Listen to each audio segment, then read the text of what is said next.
Convocation solennelle 6e édition de 21 jours de jeûne et prière du 3 au 23 mai 2021. Thème: Ne crains rien, crois seulement. Marc chapitre 5 verset 36. Tous les soirs, du lundi au vendredi, nous nous retrouvons à l'église baptiste missionnaire Philadelphie, 6 à Cocody, Angré, Pétro-Ivoire, à partir de 19h. Tous les samedis, rencontre dans les cellules et les dimanches pour notre culte à partir de 8h. Suivez-nous également sur nos pages YouTube, Église baptiste Philadelphie Côte d'Ivoire, Facebook Église Philadelphie et notre web radio Famille Philadelphie. Notre Seigneur est le rémunérateur de ceux qui le cherchent. Il t'attend. Bonne convocation solennelle. Que Dieu vous bénisse.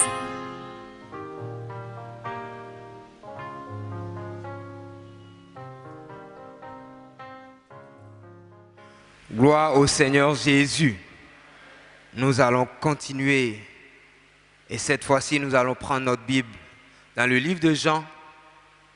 Nous allons lire 2 déclarations du Seigneur et ensemble avec le groupe musical, nous allons chanter et adorer le Dieu véritable.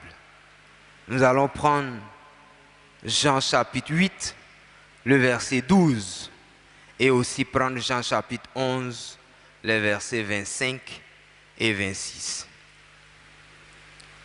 2 déclarations fortes du Seigneur. Déclaration que lui seul peut faire, personne d'autre. C'est sans ambiguïté, ça ne se discute pas parce qu'il est Dieu. Jean chapitre 8, le verset 12. Jésus leur parla de nouveau et dit: Je suis la lumière du monde. Celui qui me suit ne marchera pas dans les ténèbres, mais il aura la lumière de la vie. Amen. Il n'y a que le Seigneur Jésus qui peut dire cette parole, parce qu'il est Dieu. Nous prenons juste à côté Jean chapitre 11, les versets 25 et 26. Jésus lui dit: Je suis la résurrection et la vie. Celui qui croit en moi vivra, quand même il serait mort. Et quiconque vit et croit en moi ne mourra jamais. Crois-tu cela? Amen. Voici 2 déclarations fortes du Seigneur. Dans ce moment de convocation solennelle, le pasteur nous a enseigné que c'est notre Dieu qui a créé la mort. Il sait jusqu'à où il autorise la mort à arriver. Et il dit qu'il est la résurrection et la vie. Il dit: celui qui croit en moi ne mourra jamais. C'est pour ça ensemble, nous allons regarder à tout ce qu'il a déjà fait pour nous. Nous allons regarder à toutes ses promesses. Et sans nous retenir, nous allons chanter avec le groupe musical pour dire combien il est grand, combien il est puissant, combien il est favorable à chacun de nous, à notre assemblée. Ne te retiens pas. Debout, à genoux, chante la gloire du Dieu vivant.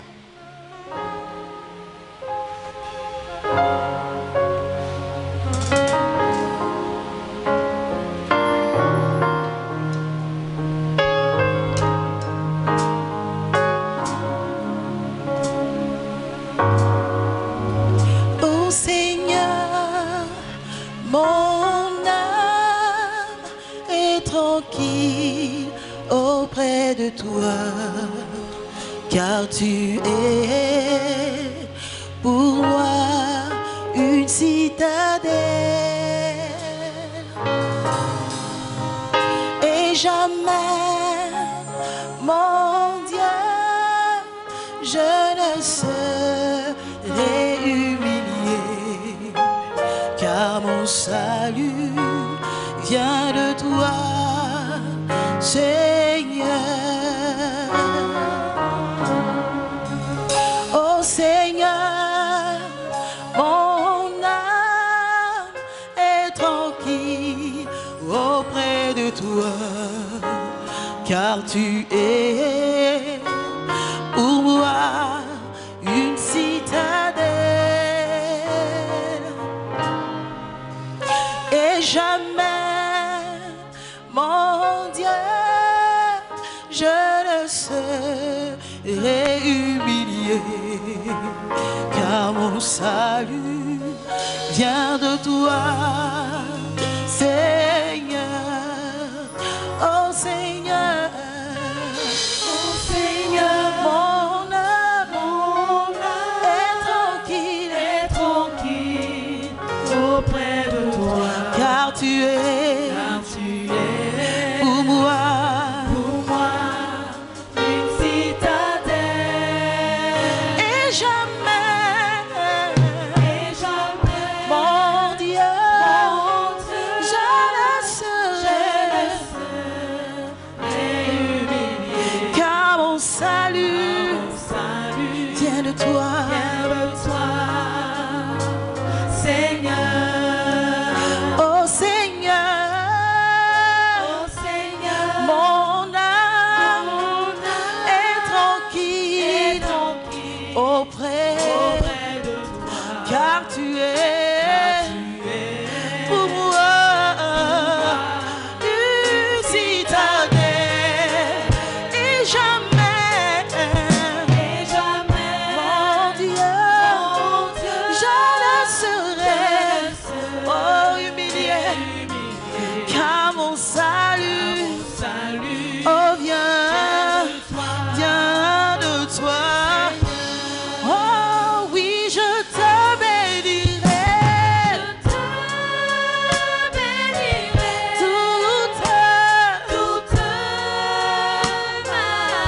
Je chanterai ton nom, car tu m'as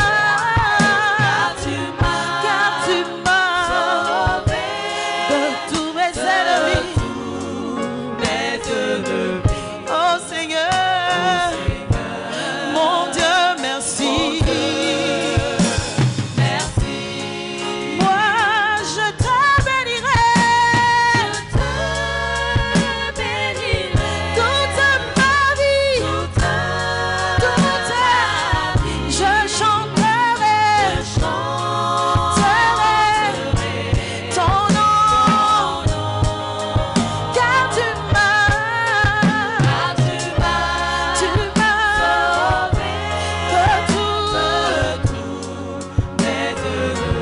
oh Seigneur, mon Dieu, merci. Mon Dieu, merci. Oui, je te bénirai toute ma vie. Oh, je chanterai ton merveilleux nom. Oui, car tu m'as sauvé. Tu m'as sauvé de tous mes ennemis. Oh Seigneur, mon Dieu, merci. Oui, je te bénirai toute ma vie. Et je chanterai ton fidèle nom, car tu m'as sauvé de tous mes ennemis. Oh Seigneur, mon Père, merci, merci. Oui, je chanterai, je te bénirai toute ma vie. Et je chanterai ton nom, car tu m'as sauvé, tu m'as délivré, tu m'as restauré. Oh Seigneur, mon Dieu, merci. Tranquille auprès de toi.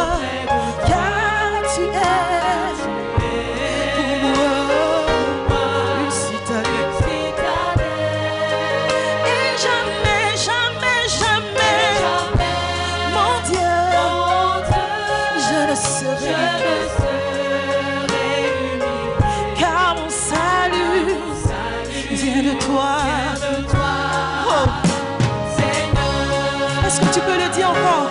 Oh Seigneur, mon âme est tranquille auprès de toi. Car tu es pour moi une citadelle. Et jamais, mon Dieu, je ne serai humilié, rabaissé, chiffonné, piétiné, car mon salut vient de toi. Oh oui, je te bénirai, je te bénirai toute et je chanterai ton nom, ton nom. Oui, car tu m'as sauvé, tu m'as sauvé de tout. Oh Seigneur, mon Dieu, merci. Mon âme soupira près de toi et mon esprit en moi te cherche, car tu es Toi seul est le désir de mon cœur. de mon cœur et je dis, Je suis à toi, je suis à toi.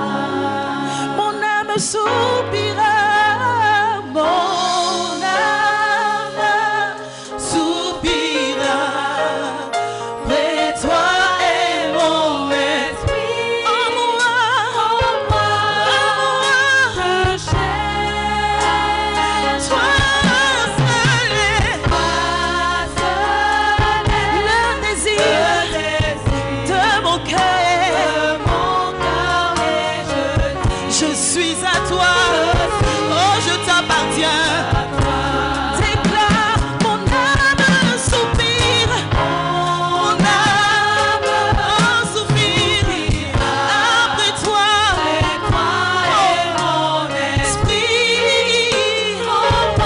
Mon esprit te cherche, car toi seul, oui tu es le désir Seigneur de mon cœur. Je dis je suis à toi. Oh, dis-le-lui, mon âme, oh, mon âme soupire, mon âme après toi. En moi, je n'ai que toi Yahweh. Toi seul de mon cœur. Je dis je suis à toi Seigneur. Je suis à toi, je t'appartiens. Oui, mon âme soupire. Mon âme soupire après le Seigneur. Oh,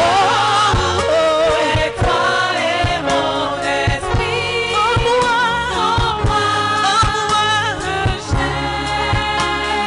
car tu es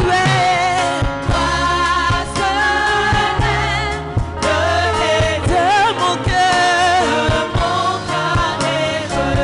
Je dis je suis. Oh, tu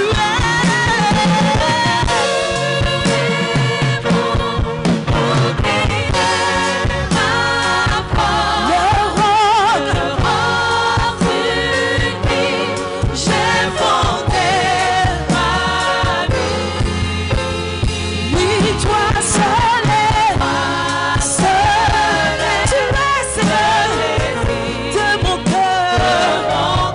Et je vis pour t'adorer Seigneur. Pour t'adorer. Tu es.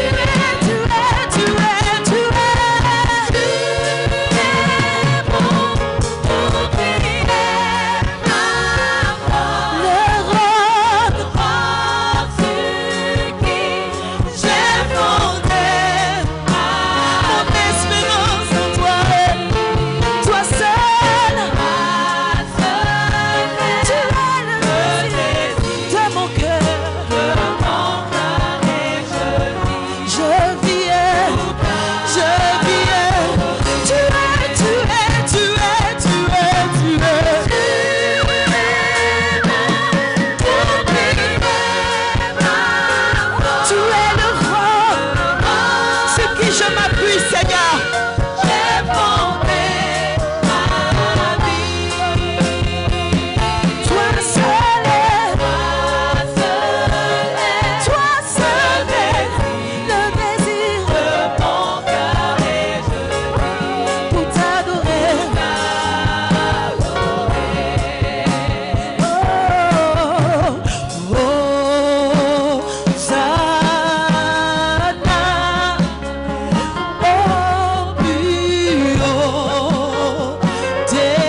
toute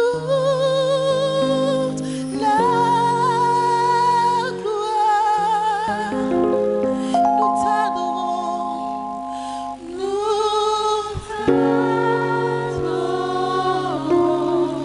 Seigneur. Tu es digne,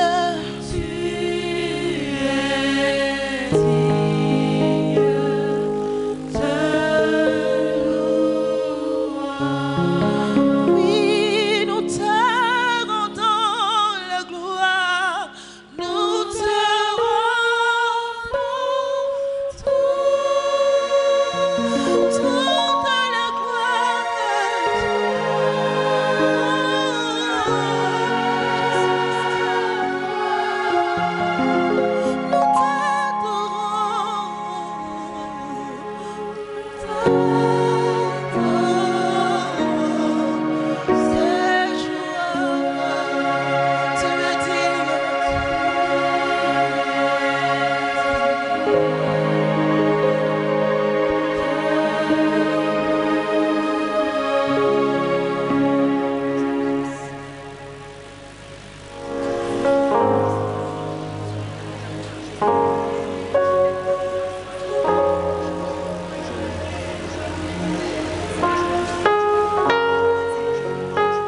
Roi des rois.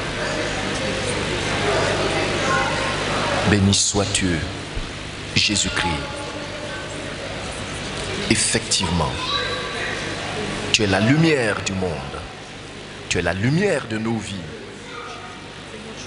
C'est toi qui nous as fait passer des ténèbres de la mort à ton royaume de lumière, le royaume de vie. Tu es la résurrection et la vie, c'est vrai, Seigneur. Puisque nous avons expérimenté la vie, cette réalité, nous te bénissons et nous t'adorons. Jésus-Christ le Tout-Puissant, Jésus-Christ l'empreinte du Père, Jésus-Christ le reflet de sa gloire, Jésus-Christ le Dieu bon, le Dieu des largesses. Oui, ta renommée s'est accrue par l'accomplissement de tes promesses. Ta renommée s'est accrue par l'accomplissement de tes promesses. Comment, Seigneur, ne pas t'adorer? Comment, Seigneur, ne pas obéir à ta voix, à ta parole? Béni sois-tu à jamais, Jésus-Christ. Gloire à toi, Père fidèle, dont les projets de ton cœur demeurent toujours valables de génération en génération. Gloire à toi qui sauve. Gloire à toi qui console. Gloire à toi qui rassure. Dieu Tout-Puissant, nous te bénissons. Nous disons que nous te connaissons et nous sommes contents d'être à toi. Béni sois-tu à jamais.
tous les bienfaits du Seigneur dans ta vie.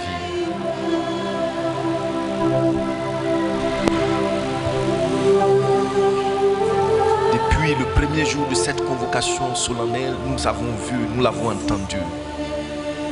Pense à ses bienfaits. Et dis-lui qu'il est digne de louange, de remerciement.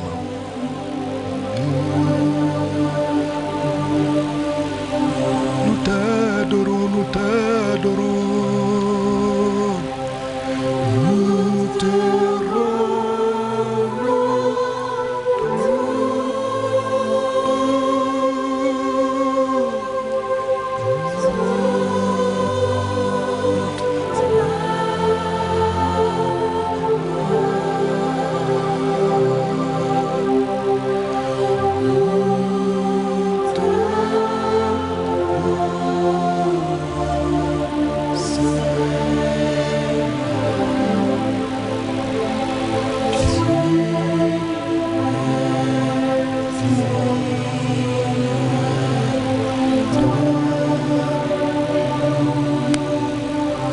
une dernière fois, nous t'adorons, nous te rendons.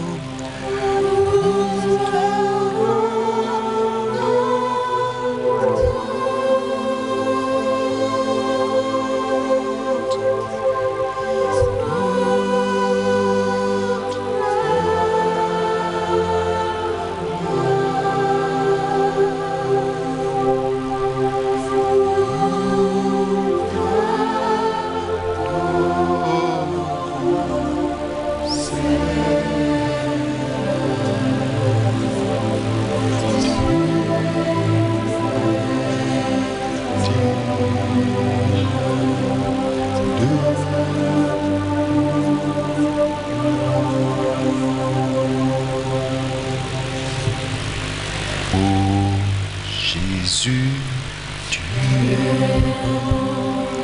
Oh Jésus, tu es bon. Dieu Tout-Puissant, tu es bon. Tu es bon. Tu es bon. Jésus, tu es bon. Oh Jésus, tu es bon. Dieu Tout-Puissant, tu es bon. Tu es bon. Tu es bon. Oh, mon roi, tu es bon. Oh, mon roi, tu es bon. Dieu Tout-Puissant, tu es bon.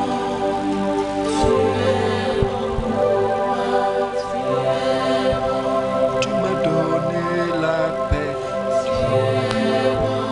tu m'as donné la vie, Seigneur Jésus,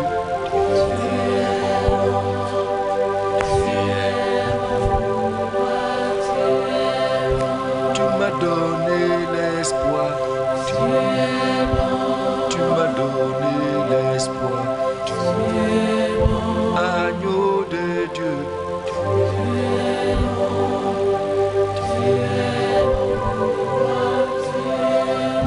Tu m'as donné des frères, tu m'as donné des sœurs, Seigneur Jésus,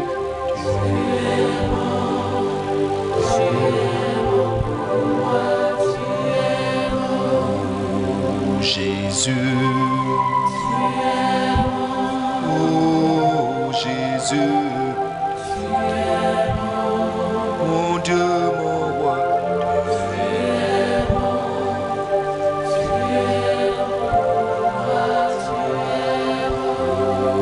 mon roi,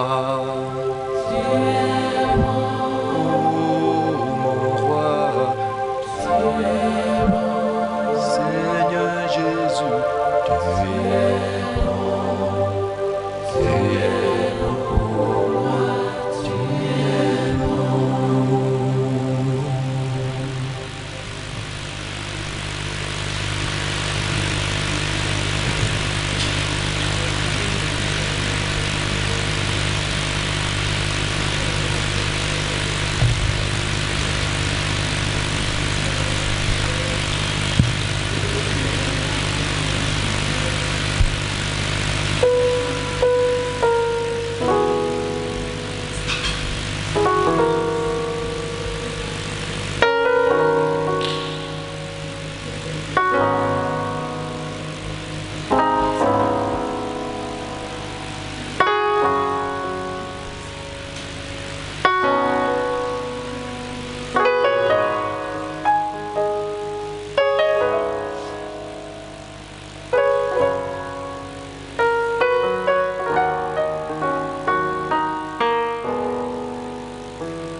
te disons merci. Merci Père. Au nom de Jésus-Christ, de ce que notre Dieu, tu es venu jusqu'à nous pour te révéler à nous. Gloire à toi, Père d'amour. Gloire à toi, Jésus-Christ notre roi. Toi qui es effectivement la lumière de nos vies. Toi qui es effectivement la résurrection et la vie. Il est écrit qu'à cause de nous, dans Hébreux chapitre 2, verset 4, tu as goûté à la mort. Tu es descendu dans le séjour des morts où nous étions prisonniers. Et tu as désarmé Satan. Et tu as brisé nos chaînes. Et tu es remonté de ce séjour des morts avec nous. En nous faisant grâce pour toutes nos offenses. Seigneur Jésus, nous le savons. Pour plusieurs d'entre nous ce matin, comme moi, nous savons que si, Seigneur, tu ne t'es pas venu jusqu'à nous au moment opportun, nous ne serions plus du monde des vivants. C'est pourquoi nous savons que effectivement tu es la résurrection et la vie. Parce que tu nous as donné la vie. Tu as rallongé nos vies depuis qu'on t'a connu. Et nous savons par le témoignage de ton esprit que tu as rallongé nos vies jusqu'à l'éternité. Béni sois-tu Jésus-Christ notre roi. Béni sois-tu Saint-Esprit, Esprit de vérité. Merci Seigneur. Merci pour ta paix. Merci pour ton assurance. Merci Seigneur pour ta protection. Merci pour ta direction. Merci pour tes consolations dans la vie de chacun de tes enfants. Merci Père. Au nom de Jésus-Christ. Amen. Amen.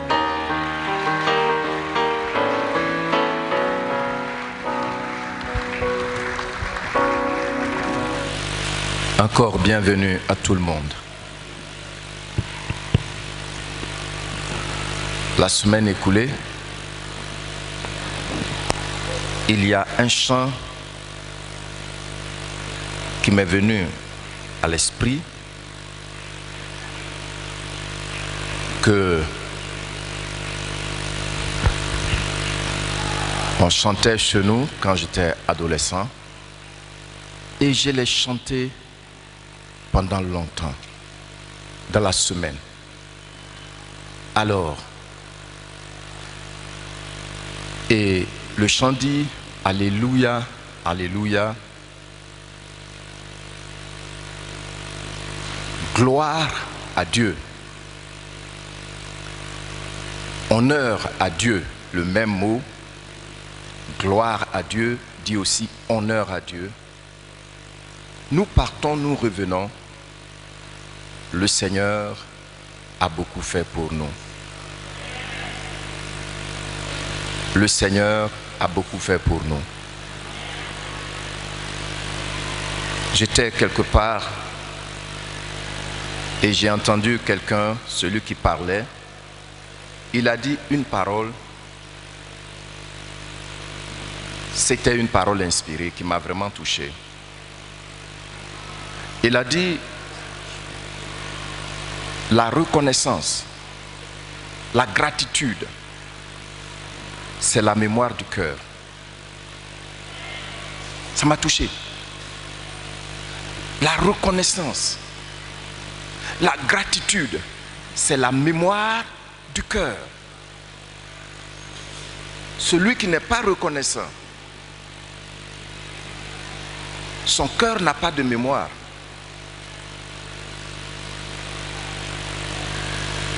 Et pour chacun de nous, quand tu réfléchis à ta vie, tu vois que Dieu a beaucoup fait. Il a tout fait. Amen. Alléluia, Alléluia. Hosiana, Hosiana, Yekona Yeba, Yesoye Biamayo. Alléluia, Alléluia, Alléluia, Alléluia. Hosiana, Hosiana, Yekona Yeba, Yesoye Biamayo. Alléluia, Alléluia, Alléluia, Alléluia. Hosiana, Hosiana, Yekona Yeba, Aradia Yebiamayo. Alléluia, Alléluia. Oh, Alléluia, Alléluia. Hosiana, Hosiana, Yekona Yeba, Radia Yebiamayo. Alléluia, Alléluia.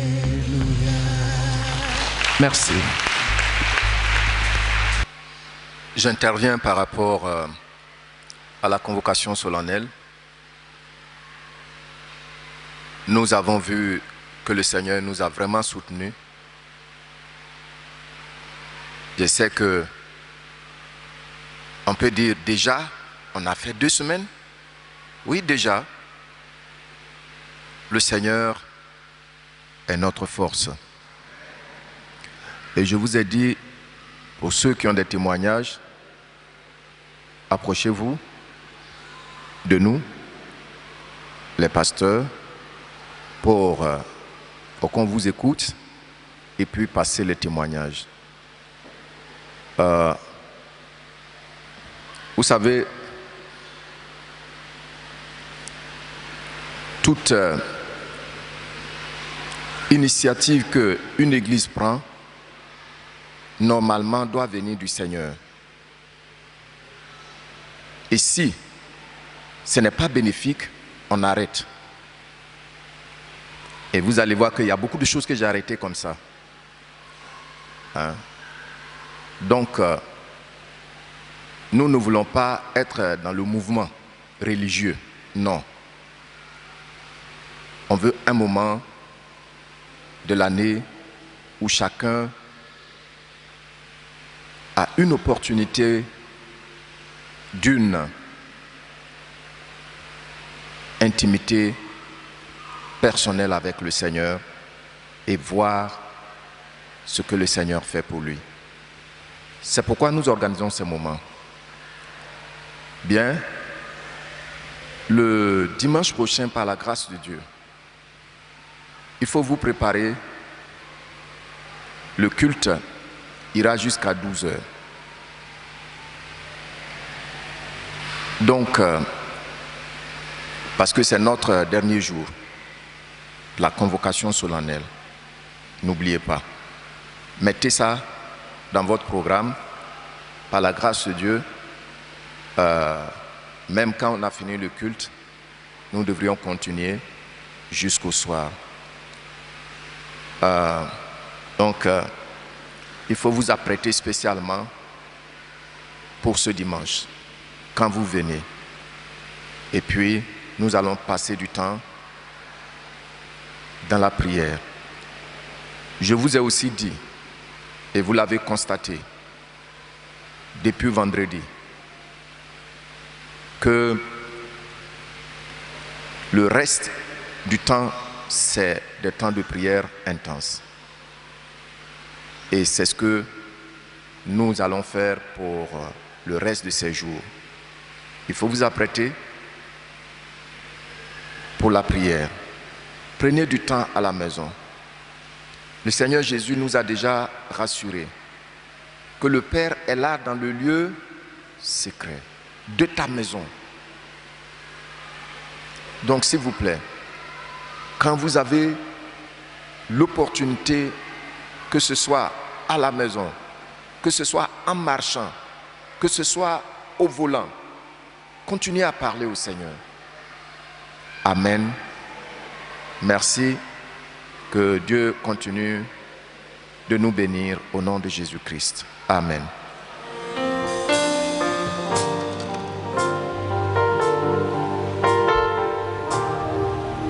Au centre de toutes choses, c'est toi que je vois.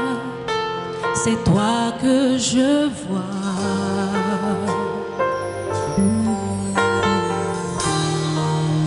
Au centre de toutes choses, c'est toi que je vois. C'est toi que je vois.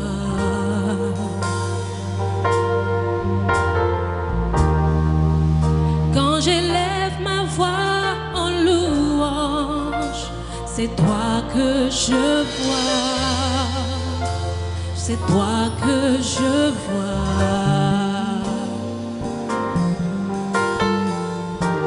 Il y a une puissance en ton nom.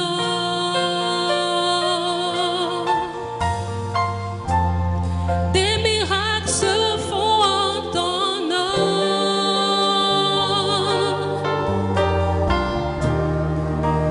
Quand j'élève ma voix en louange, c'est toi que je vois.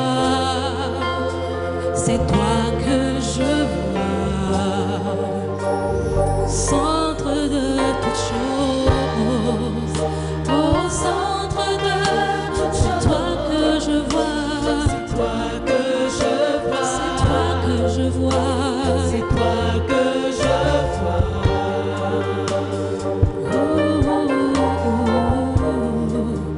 Au centre de toutes choses, c'est toi que je vois.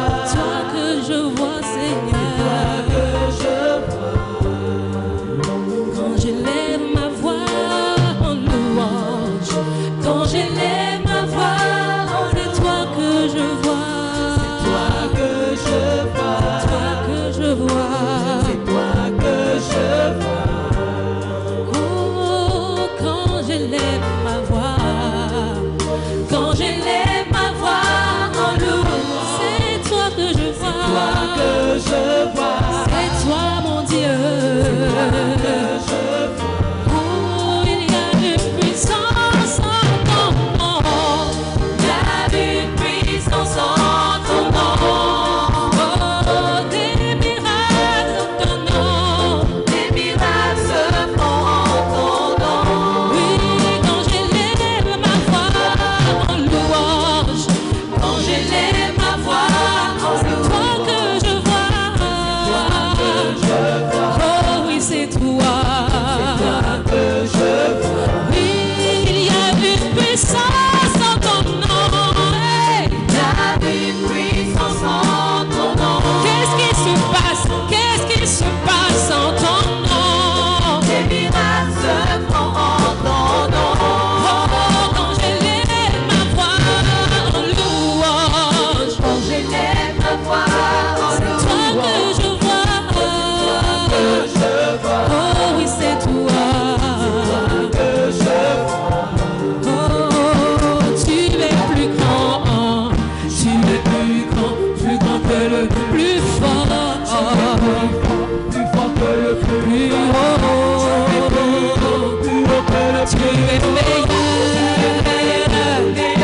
Tu es plus grand. Tu es plus fort. Tu es plus haut. Tu es meilleur. Tu es plus grand. Seigneur, tu es plus fort. Tu es plus haut. Tu es meilleur. Tu es plus grand. Tu es plus fort. Tu es plus haut. Tu es meilleur. Nous chantons Jésus. Nous chantons Jésus. Nous crions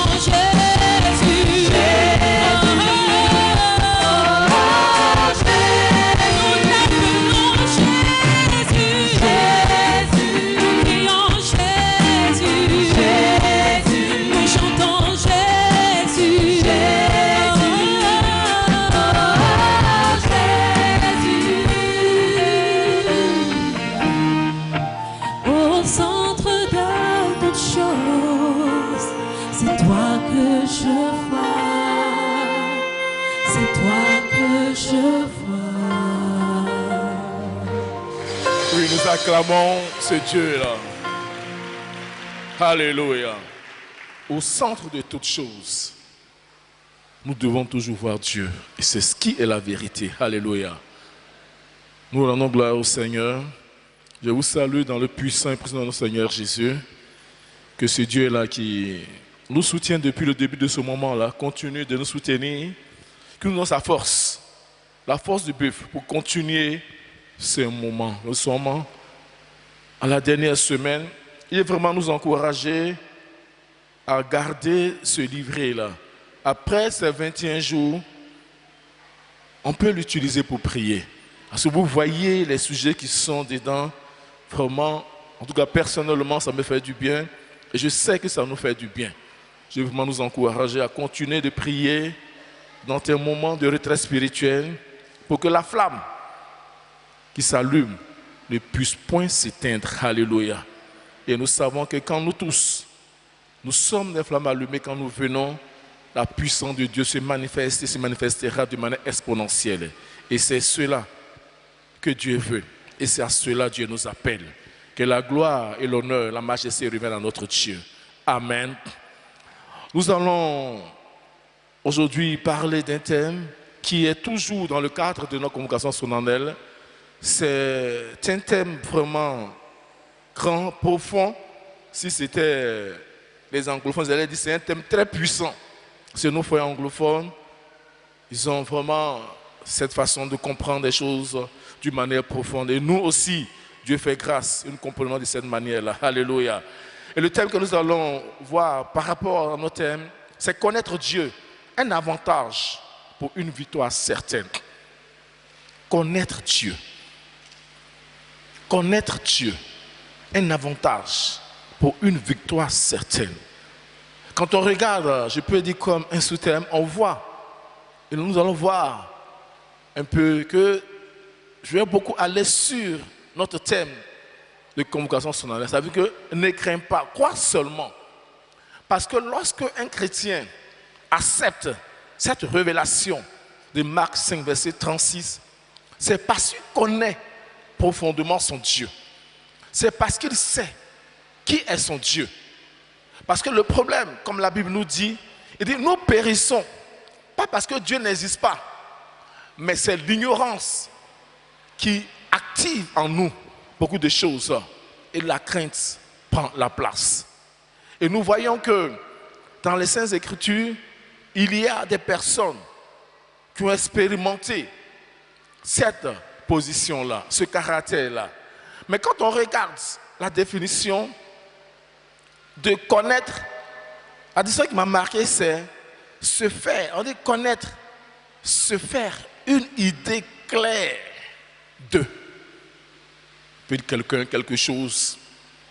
On dit connaître, se faire une idée claire de. Parce que lorsque tu as une idée claire de ton Dieu, sans t'embrouiller, sans confusion, tu comprends la valeur de cette phrase que la Bible nous donne dans Marc 5, verset 36. Ne crains pas, crois seulement.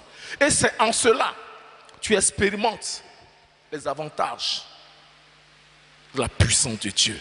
Et c'est là que tu vois la victoire qui est ton partage. On va voir quelques noms de Dieu. On ne peut pas voir tous les noms de Dieu parce que c'est vraiment, si on veut prendre la Bible hébraïque, tu peux trouver près de 100. Mais on va voir quelques pour dire que voici certains éléments que nous allons utiliser, nous utilisons dans notre foi chrétienne pour connaître notre Dieu. L'un des éléments, l'un des noms, on dit El Shaddai. Quand tu dis El Shaddai, tu comprends qu'on dit Dieu tout-puissant. Dieu tout-puissant. Parce qu'il y a des choses qui ne sont pas des dieux, mais qui se font appeler des dieux.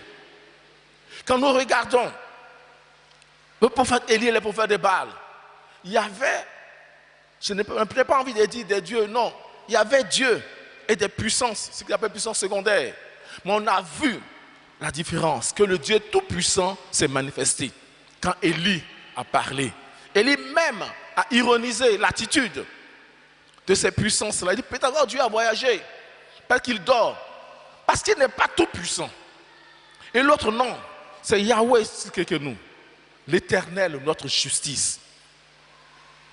Quand on dit Dieu est notre justice, ça veut dire que ce Dieu-là, devant l'injustice, c'est lui qui te défend. C'est lui qui combat pour toi. C'est lui qui agit en ta faveur. Il est ce Dieu-là. On dit Yahweh, l'Éternel est mon berger. Quand tu prends le psaume 23, et David le dit, il comprend vraiment ce cas-là. Parce que nous allons continuer. Après, on va voir. C'est un cas des personnes qui ont expérimenté ce thème-là, qui ont vu que ne pas craindre nous donne une victoire certaine. Il y aura David. Quand on regarde cet aspect-là, David dans le psaume 23 nous donne, il dit l'Éternel est mon berger. Il dit je ne manquerai de rien. Quand il ne manque de rien, nous voyons souvent l'aspect nourriture bien matériel. Mais David met dans ce je ne manque de rien là, la puissance, la sécurité en Dieu. Il dit je ne manque de rien. Un roi qui dit je ne manque de rien, c'est que ce n'est pas la nourriture qui est son problème. Parce qu'il est roi.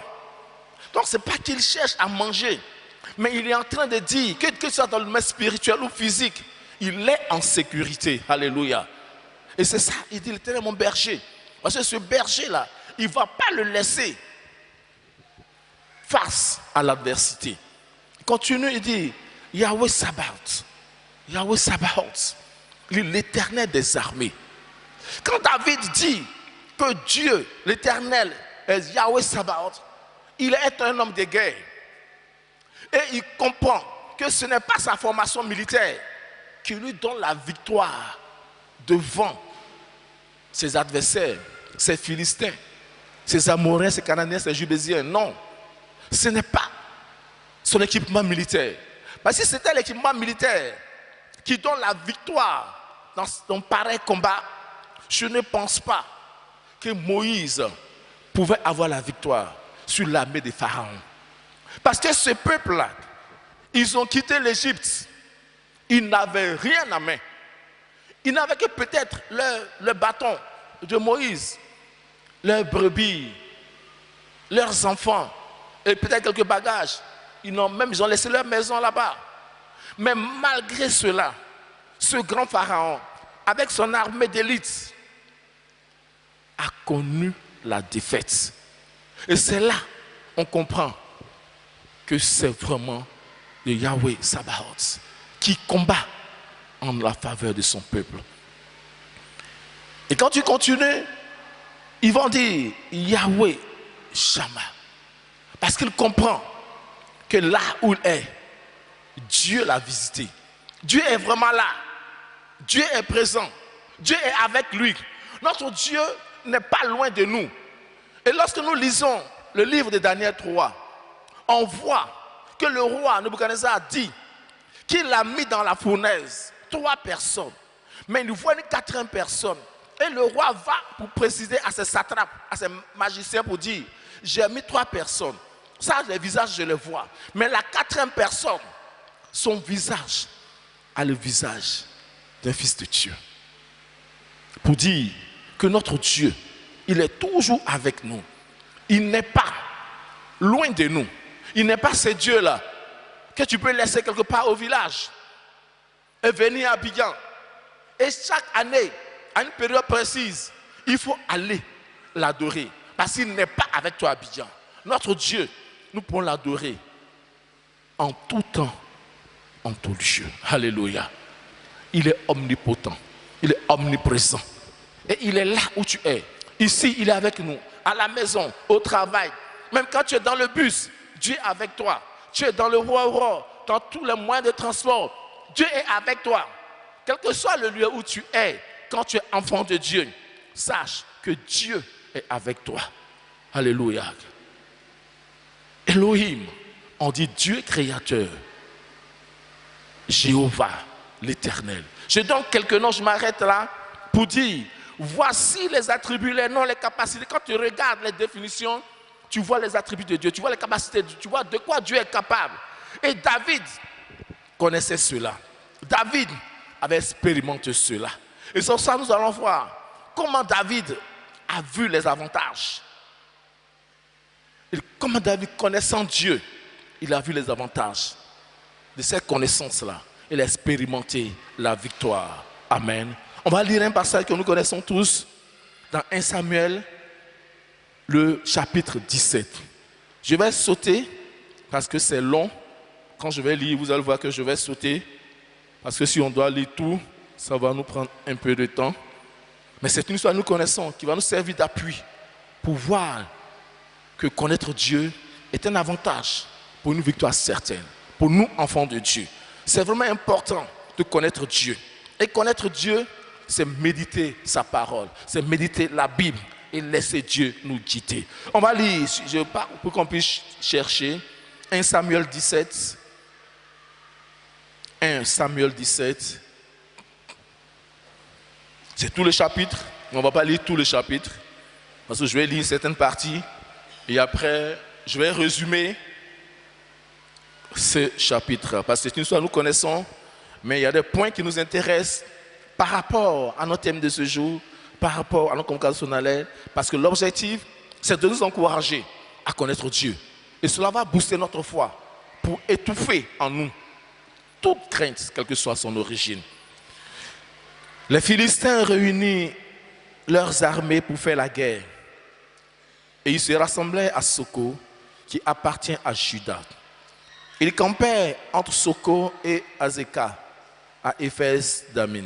Saül et les hommes d'Israël se rassemblaient aussi. Ils campèrent dans la vallée des Térébintes et ils se mirent en ordre de bataille contre les Philistins. Les Philistins étaient vers la montagne d'un côté et Israël était vers la montagne de l'autre côté. La vallée les séparait. Un homme sortit alors du camp des Philistins et s'avança entre les deux armées. Il se nommait Goliath. Il était de Gad et il avait une taille de 6 coudées et un empan sur sa tête était un casque d'airain et il portait une cuirasse à écailles de poids de 5000 secs d'airain. Nous allons partir vers la fin du verset 8. Le Philistin parlait et dit: choisissez un homme qui descende contre moi. S'il peut me battre et qu'il me tue, nous vous serons assujettis. Mais si je l'emporte sur lui et que je le tue, vous vous serez assujettis. Là, c'est le verset 10. Et vous nous servirez. Le verset 10. Le Philistin dit encore: je jette en ce jour un défi à l'armée d'Israël. Donnez-moi un homme et nous nous battons ensemble. Verset 11. Saül et tout Israël entendit ces paroles du Philistin et il fut effrayé, saisi d'une grande crainte. Or David était fils de cet Éphrasien de Bethléem de Juda nommé Ésaïe, qui avait 8 fils et qui, du temps de Saül, était vieux avancé en âge. On va au verset 16. Le Philistin s'avançait matin et soir et se présenta pendant 40 jours. Le verset 20. David se leva de bon matin. Il laissa les brebis à un gardien, prit sa charge et partit, comme Ésaïe le lui avait ordonné. Lorsqu'il arriva au camp, l'armée était en ordre pour se ranger en bataille et poussait des cris de guerre. Israël et les Philistins se formaient en bataille, armée contre armée. David remit les objets qu'il portait entre les mains du gardien des bagages et courut vers les rangs de l'armée. Aussitôt arrivé, il demanda à ses frères comment se porte. Il demanda à ses frères comment ils se portent. Tandis qu'il parlait avec eux, voici le Philistin de Gad, nommé Goliath, s'avança entre les deux armées, hors des rangs des Philistins. Il tint les mêmes discours que précédemment, et David les entendit. À la vue de cet homme, tous ceux d'Israël s'enfuirent devant lui et furent saisis d'une grande crainte. Chacun disait: avez-vous vu avancer cet homme? Verset 26. David dit aux hommes qui se trouvaient près de lui: que feras-tu à celui qui tuera ce Philistin? et qui ôtera l'opprobre du dessus d'Israël. Qui est donc ce Philistin, cet incirconcis, pour insulter l'armée du Dieu vivant? Le peuple, répétant les mêmes choses, lui dit: c'est ainsi que l'on fera à celui qui le tuera. Eliab, son frère aîné, qui l'avait entendu parler à ses hommes, fut enflammé de colère contre David. Et il dit: pourquoi es-tu descendu? Et à qui as-tu laissé ce peu de brebis dans le désert? Je connais ton orgueil et la malice de ton cœur. C'est pour voir la bataille que tu es descendu. David répondit: qu'ai-je donc fait? Ne puis-je pas parler ainsi? Et il se détourna de lui pour s'adresser à un autre. Et il fit les mêmes questions. Le peuple lui répondit comme la première fois. On va aller au verset 36. C'est ainsi que l'homme, le serviteur, a terrassé le lion et l'ours. Et il en sera ainsi du Philistin, de cet incirconcis, comme de l'un d'eux. Car il a insulté l'armée du Dieu vivant. David dit encore: l'Éternel qui m'a délivré de la griffe du lion et de la patte de l'ours me délivrera aussi de la main de ce Philistin. Et Saül dit à David: va, que l'Éternel soit avec toi. Amen. Je vais m'arrêter là, c'est long, on peut continuer de lire à la maison, mais je vais résumer. C'est une histoire, une narration que nous connaissons. Ici, nous voyons qu'il y a deux armées qui sont en guerre. Il y a les Philistins et il y a l'armée d'Israël au temps du roi Saül. Et dans cette guerre-là, quelqu'un sort du groupe des Philistins et leur dit: au lieu de se battre nous tous ensemble, choisissons une personne dans chaque armée, dans chaque peuple, et les deux vont se battre. Celui qui gagne, sa victoire est la victoire de son camp. Et de l'autre côté, il y avait Goliath. On a décrit sa taille, sa forme. Et de l'autre côté, toute l'armée d'Israël. Avant l'arrivée de David, personne ne pouvait se présenter. Ils ont regardé et ils ne pouvaient pas. La Bible dit qu'ils étaient effrayés. Quand on lit la version en anglais, ils étaient terrifiés. Ils étaient terrifiés. On va voir d'autres versions. Et c'est dans cette situation-là, pendant longtemps ils étaient là et personne ne se présentait. Et David, son père, l'envoie pour visiter ses frères.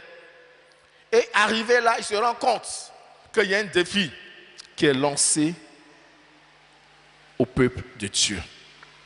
Et David, ce jeune homme, décide de relever le défi. Parce que David dit que quand il était avec les animaux, il surveillait le troupeau de son père. Il a été confronté à des grands défis. Des animaux féroces sont venus. Mais lui, jeune David, que Saül voit ici, il a pu les vaincre. Pas parce qu'il s'appelle David, mais parce qu'il connaît Dieu. Alléluia. Parce qu'il a un Dieu. Et David dit ici, comment il appelle son Dieu? Il dit l'armée du Dieu vivant. Il dit l'armée du Dieu vivant. Il dit, il ne s'arrête pas pour dire l'armée de Dieu. Mais il ajoute le mot vivant pour dire que le Dieu que lui connaît là, le Dieu de son peuple, le Dieu de son père, il n'est pas un Dieu mort. Parce que la Bible nous dit que les morts n'ont plus d'activité sur le soleil. Les autres dieux sont des dieux morts. Mais lui, son Dieu là, il est vivant. Non, il insiste pour dire, je suis de l'armée du Dieu vivant. Et il appelle ce Philistin incirconcis. Donc quand on regarde ces deux points, cela montre que David connaît vraiment son Dieu. Mais le problème de l'armée d'Israël, c'est qu'ils ont le véritable Dieu, mais ils ne le connaissent pas. C'est comme quelqu'un, tu es là, tu es dans une pharmacie, mais tu ne connais pas les médicaments, mais tu vas être malade. Pourtant, le médicament est là et à ta portée. Et c'est ce que cette armée vivait. On va lire quelques versets. On va lire un verset, le verset 17 du chapitre que nous avons lu. On va lire dans plusieurs versions pour voir quelle était l'attitude de l'armée de Saül? Oh, David. La version, lui second qu'on a lu, je ne vais pas relire, c'est le verset 11. Viens lui la version Osterwald. Il dit, et Saül et tous les Israélites, ayant entendu ces paroles du Philistin, furent effrayés et eurent une forte, grande peur. Regardez comment cette version traduit. Il ne dit pas une grande peur, mais il insiste pour montrer comment est-ce que la crainte avait envahi cette armée-là. Parce qu'ils ont un grand Dieu, mais ils ne connaissent pas la capacité de leur Dieu. Et c'est l'ignorance que ce monsieur utilisait. Il dit, ils eurent une forte et grande peur. La version Semeur dit, il fut démoralisé. Une grande peur s'empara d'eux. Vous savez, quand on ne connaît pas Dieu et la crainte t'envahit, tu es démoralisé. Et que tout ce que tu as, quelle que soit ta capacité, quel que soit ton équipement, parce que tu as peur, tu oublies tout ce que tu as, même l'utilisation. Donc ici, Goliath utilisait cette force-là, cette porte-là, parce qu'on se rend compte que cette armée qui a le Dieu vivant, qui a le Dieu tout-puissant, qui a le Dieu des armées, ignorait que leur Dieu te combattait avec eux. Et du coup, au lieu de regarder quel Dieu j'ai, ils regardent la forme du monsieur qui est en face. Donc, ils ne regardent plus à Dieu, mais ils sont effrayés par ce tableau qui se présente à eux. Et cela nous interpelle. En toute situation, quel est le tableau que le diable te présente? Parce que le diable présentait la forme de Goliath et il effaçait la capacité de Dieu dans l'esprit du peuple de Dieu. C'est-à-dire qu'ils ont ce véritable... Ce n'est pas Dieu qui a changé. Dieu n'a pas été dilué. Personne ne peut diluer notre Dieu. Aucune puissance. Parce qu'il dit en son nom, tous genoux fléchis. Mais l'ennemi faisait quoi? Je peux dire qu'il faisait un lavage de cerveau à l'armée. C'est une armée d'élite. Pas seulement qu'ils sont armés d'élite, mais ils ont le Dieu tout-puissant. Malgré la présence de Dieu, ils avaient peur. Parce que l'ennemi avait sémé quoi? La crainte. Et l'ennemi avait utilisé quelle porte? L'ignorance. Il ne connaissait pas le Dieu. C'est cette porte de l'ignorance-là, l'ennemi a utilisé pour sémer la peur dans la tête de cette armée-là. Et je lis dans d'autres versions. Dans la version second 21, il dit, en entendant ces paroles du Philistin, Saül et tout Israël fut effrayé et rempli de peur. Quand tu es rempli de quelque chose, il n'y a plus la place pour autre chose. Quand tu es rempli de peur, c'est qu'il n'y a plus rien. Dans cette version, on dit qu'ils étaient terrifiés. La terreur les avait envahis. Quand la terreur t'envahit, quand le pasteur Emma le dit, tu deviens comme un Scooby-Doo. Tu ne peux plus rien faire. Tu ne regardes que le tableau que l'ennemi te présente. Et c'est dans ce piège, l'armée du Dieu véritable est tombée. Ils ont regardé qui était en face d'eux, mais ils n'ont pas regardé quel Dieu qui est avec eux. Face à un tableau pareil, quelle est ton attitude? Parce que sois sûr que, chrétiens que nous sommes, le diable va toujours te faire la guerre. Et c'est ce que Dieu nous dit, il dit, te feront la guerre. Mais c'est dans cette guerre-là, le diable présente Goliath. Il présente ce qu'il a. Quelquefois, tu es confronté à une situation et tu dis, moi, je ne peux pas. Parce que dans ta famille, depuis certaines générations, voici comment ça se passe. Dans ma famille, depuis des décennies, avant même mon grand-père, voici le schéma de ma famille. Donc, à ce niveau-là, pour moi, je ne peux rien faire. Si c'est ce tableau que tu regardes, sois rassuré que quand la période va venir, tu seras terrifié. Tu seras rempli d'une grande crainte. Tu seras rempli d'une peur pas possible. Et comme dit la version Oswald, tu vas trembler de peur. Mais ce n'est pas ce qui est en face de toi qu'il faut regarder. c'est faire comme David. Parce que ce qui est en face de toi, le diable va toujours te présenter cela. C'est son rôle. Quand tu prends le livre de Jean 10, verset 10, il dit lui là, tout ce qu'il sait faire, c'est poser des actions pour te voler, pour te tuer, pour te détruire. Donc il va tout faire. Il va utiliser tout ce qui est en son pouvoir pour pouvoir te neutraliser. Et il est conscient que quand tu as la crainte en toi, ce que tu as comme arme, tu ne peux plus l'utiliser. Imaginez un seul instant un pays, quel que soit l'équipement militaire qu'on va donner à notre armée, mais si ce sont des peureux qu'on envoie au combat, vous savez le danger qu'ils vont présenter, c'est-à-dire que c'est leur propre arme là que l'ennemi va prendre pour les tuer. Parce que là, s'ils vont voir l'ennemi, ils vont fuir, ils vont quitter les chars, ils vont laisser les armes ici, ils vont commencer à fuir. Parce que la crainte les envahit. Et l'ennemi sait cela. Il sait que pour pouvoir détruire telle ou telle personne, c'est de s'aimer la crainte. Et le Seigneur nous dit, ne crains pas, crois seulement. Je veux vraiment profiter pour nous dire, cette révélation n'est pas pour les 21 jours, c'est pour notre foi chrétienne. Alléluia. Ce n'est pas pour ces 21 jours-là que Dieu nous parle. Non, c'est pour notre foi chrétienne. Pendant tout notre pèlerinage ici-bas, nous devons comprendre que Dieu nous dit, ne crains pas, crois seulement. Alléluia. Et lorsqu'on connaît Dieu, soyons rassurés. Connaître Dieu est un avantage pour nous, pour une victoire certaine. Et c'est ce que David a démontré. David connaît son Dieu. David sait quel Dieu il a. Et David vient sur ce fond, sur ce terrain de combat. Et il constate que lui, il n'est pas militaire, il est berger. Parce qu'il dit que lui, il était avec les moutons, les brebis de son papa. Mais quand il vient là, il se rend compte que quelque chose se passe. Et toute une armée est terrifiée. Même le roi est terrifié. Et David voit Goliath. Et il demande, mais qu'est-ce qu'on donne à quelqu'un qui tue ce monsieur-là? Son propre frère. Ils sont quand même dans la même maison.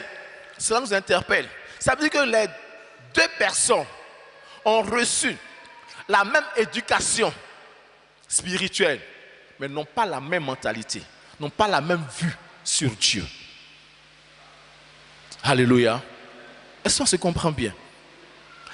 C'est son grand frère. Je peux même dire que, comme son père, il est juif, il a commencé à éduquer l'aîné dans la crainte de Dieu, dans la voie de Dieu.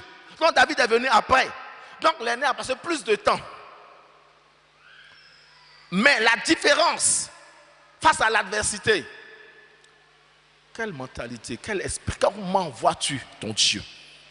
Ici, David a Christ avec lui, a Dieu avec lui. Et il prend un témoignage. Parce que lui, David n'a jamais combattu. Il n'est pas militaire. Mais ce qu'il a vécu, il dit, et il rend ce témoignage pour rassurer le roi, pour rassurer les autres, pour dire, moi que vous voyez là, je suis petit, c'est vrai. Mais je suivais les animaux de mon père. Dans mon travail là, j'ai rencontré beaucoup de choses. J'ai rencontré l'ours. J'ai rencontré des animaux féroces. Mais ces animaux-là, il n'y a pas un animal qui m'a vaincu. Je n'ai pas eu peur d'un animal, quelle que soit sa forme, quelle que soit sa taille, quelle que soit sa capacité de destruction. C'est des animaux, je n'ai pas eu peur d'eux.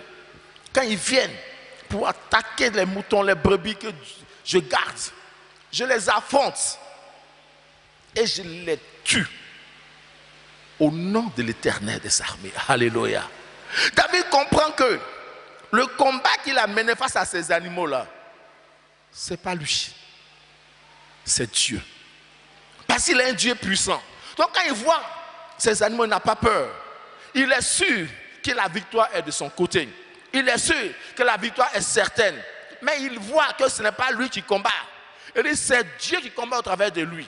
Et Paul pouvait dire, je puis tout par celui qui me fortifie. Dieu pouvait dire, à son serviteur Jérémie, ils te feront la guerre, mais ils te vaincront point, parce que je suis avec toi. Il faut comprendre que quand on regarde nos difficultés, quand on regarde ce qui peut t'effrayer, il y a une liste, on ne peut pas les citer. Ça peut être des puissances de la famille, ça peut être des démons, ou peut-être tu as eu un songe qui t'a terrifié. Tu as eu un message. Quelquefois, on vient te dire qu'on est allé au village. Cette année-là, de toute façon, ils ont décrit lui qui va mourir là.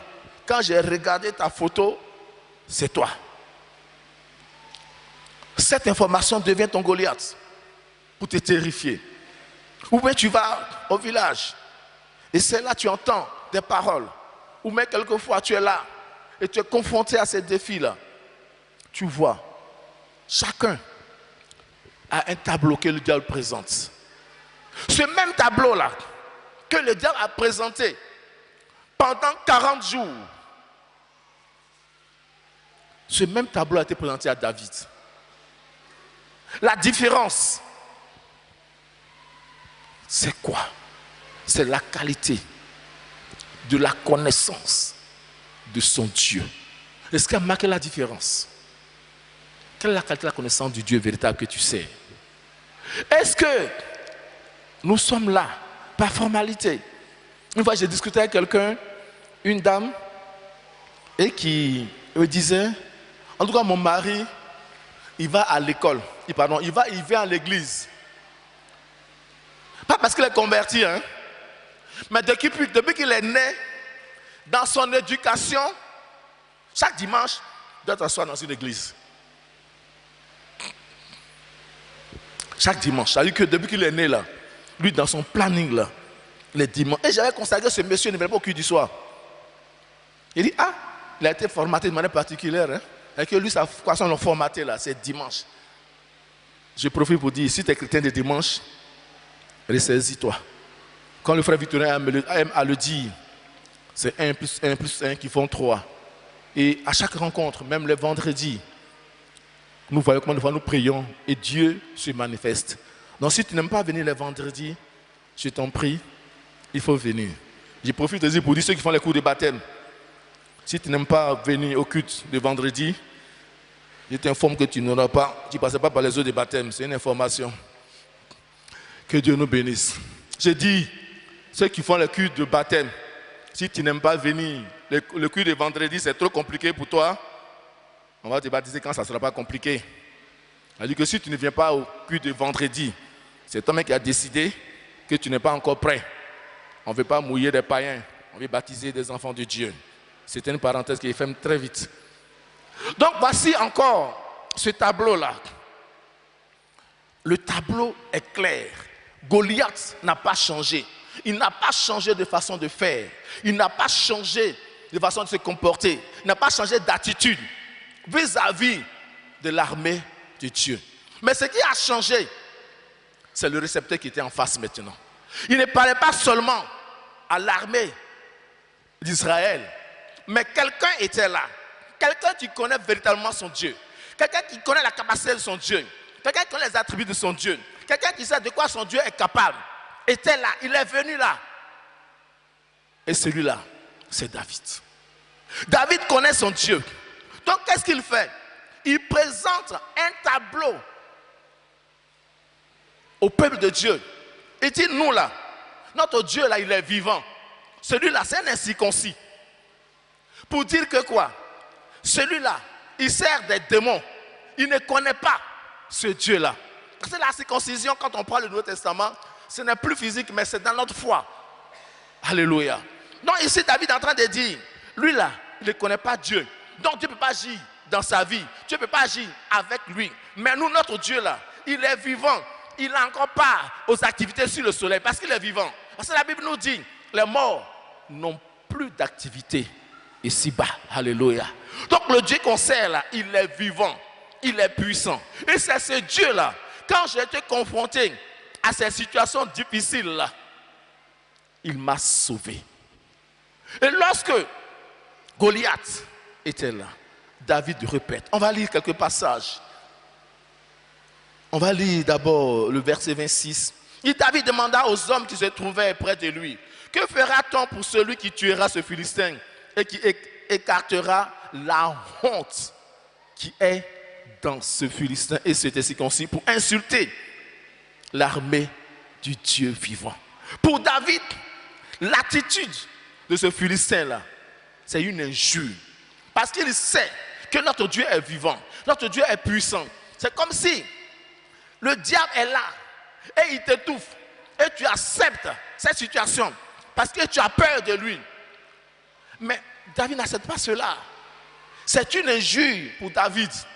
Pour que nous chrétiens que nous sommes, on puisse se morfondre, on puisse se contenter de la situation que le diable nous impose. Il ne faudrait pas te laisser distraire. Il ne faudrait pas accepter que le diable t'impose une attitude. Et si le diable imposait la peur, et il était heureux, parce qu'il va, il revient, personne ne se présente. Il va, il revient, personne ne se présente. Et David était là pour relever le défi. Le verset 34 dit, jusqu'au verset 37, et je lis. David dit à Saül, ton serviteur gardait les brebis de son père. Quand un lion ou un ours venait pour en enlever une du troupeau, je courais après lui, je le frappais et j'arrachais la brebis de sa gueule. S'il m'attaquait, je l'attrapais. Par la gorge, je le frappais et je le tuais. C'est ainsi que ton serviteur a frappé le lion et l'ours. Et ce sera aussi le sort de ce Philistin, de cet incirconcis, car il a insulté l'armée du Dieu vivant. Verset 37, David ajouta, l'Éternel m'a délivré de la griffe du lion et de la patte de l'ours. Il me délivrera aussi de ce Philistin. Alléluia. Regardez ce que David dit. David dit, c'est l'Éternel qui l'a délivré. Oh, il sait que notre Dieu n'a pas changé. La Bible dit dans Hébreu, il est le même hier, aujourd'hui, éternellement. De la même façon, il a été avec moi. Et j'ai vaincu ces animaux-là. Il va encore le faire. Pour le commettre de mortel, c'est utopique. Comment comparer un lion à ce monstre-là, à Goliath? Mais David sait que son Dieu est capable. David sait qui est son Dieu. David connaît son Dieu. Et c'est la différence entre David et son grand frère. C'est la différence. On leur a parlé de Dieu. Mais David connaît son Dieu. Et comme il connaît son Dieu, il dit au roi que le Dieu qui m'a sauvé avec le lion là, il va me sauver. Alléluia. Bien-aimé, ton cas n'est pas impossible devant Dieu. Mais ce qu'il faut, c'est connaître ton Dieu. Et quand tu es rempli de la connaissance de ton Dieu, il n'y a plus de place dans ton cœur pour que la crainte y demeure. Alléluia. Je répète, quand tu es rempli de la connaissance de ton Dieu, il n'y a plus de place pour que la crainte puisse demeurer en toi. C'est la puissance de Dieu qui demeure en toi.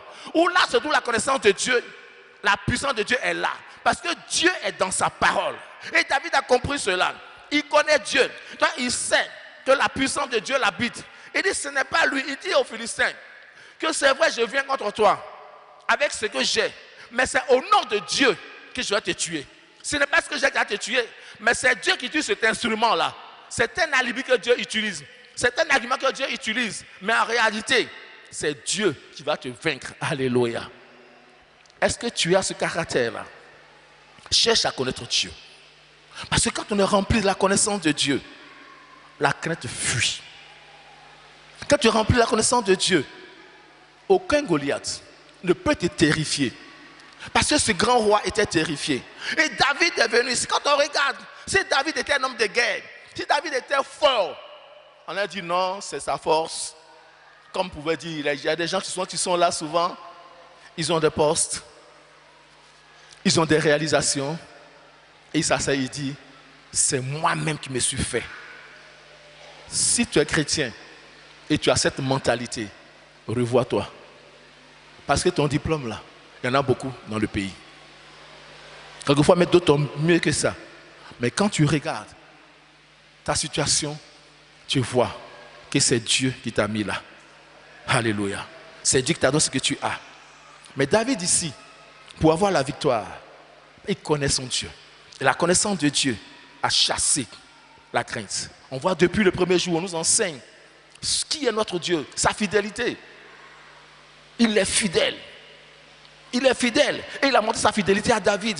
Il a été avec David, avec les animaux. Dieu n'a pas dit, David, ça là, c'était mouton. Et puis ici là, c'était lion.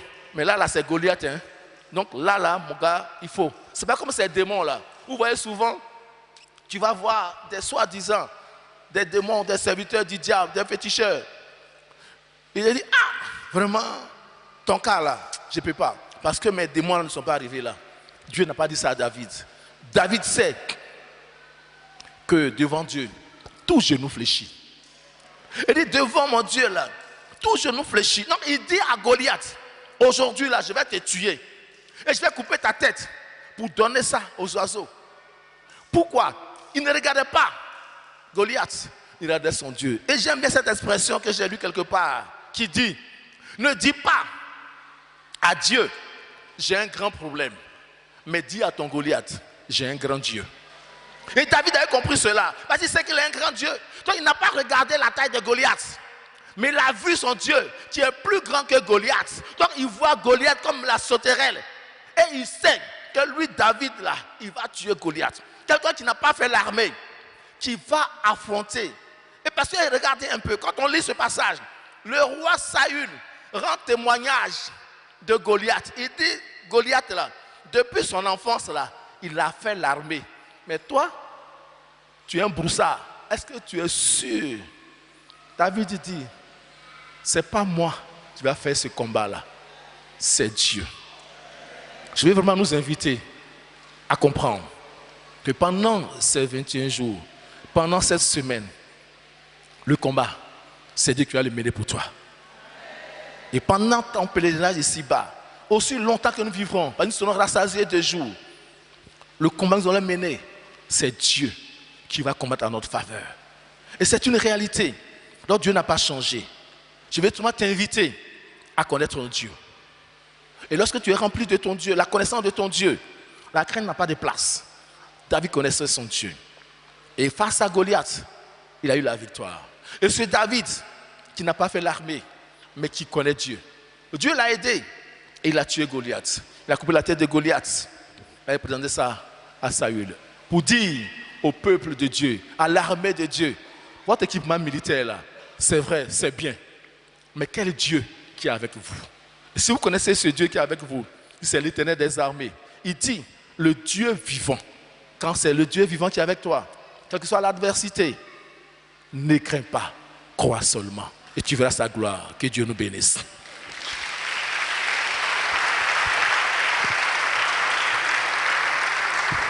Nous allons...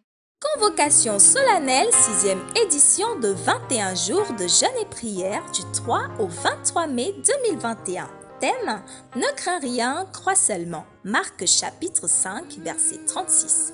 Tous les soirs, du lundi au vendredi, nous nous retrouvons à l'église baptiste missionnaire Philadelphie, 6 à Cocody, Angré, Pétro-Ivoire, à partir de 19h. Tous les samedis, rencontre dans les cellules et les dimanches pour notre culte à partir de 8h. Suivez-nous également sur nos pages YouTube, Église baptiste Philadelphie Côte d'Ivoire, Facebook Église Philadelphie et notre web radio Famille Philadelphie. Notre Seigneur est le rémunérateur de ceux qui le cherchent. Il t'attend. Bonne convocation solennelle. Que Dieu vous bénisse.